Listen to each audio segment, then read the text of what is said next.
500 plus किती मोमोजची order आपल्याला आलेली आहे हे तुम्हाला मी आजच्या व्हिडिओमध्ये सांगणार आहे. तर रावळ फूड्समध्ये तुमच्या सगळ्यांचं स्वागत आहे. काल सकाळीच आपण त्यांना 500 मोमोज दिल्यानंतर दुपारी लगेच 500ची तयारी करायला घेतली आणि कोबी वगैरे सगळं चॉपिंग करून आपण मोमोज करायला घेतले. आता व्हिडिओ मला प्रॉपर काल घेता आला नाही कारण की खूप गडबड होती.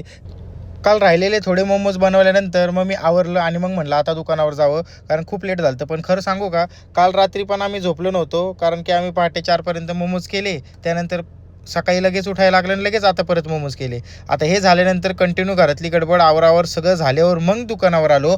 दुकानावर आल्यानंतर चहाने आज एक असा घोळ केला की चहा आपला 3 लिटरचा मी करायला ठेवला होता तो पूर्णपणे फुटला.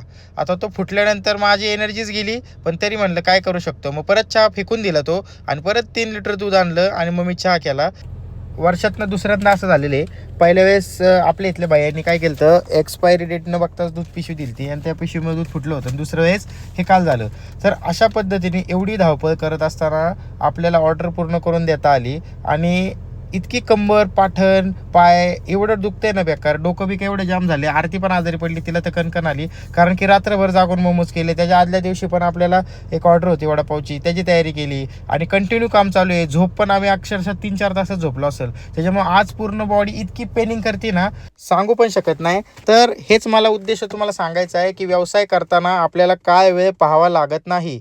जेव्हा काम येईल तेव्हा ते काम करावं लागतं. झोप त्याग करावी लागते. या सर्व गोष्टी व्यवसायात कराव्या लागतात.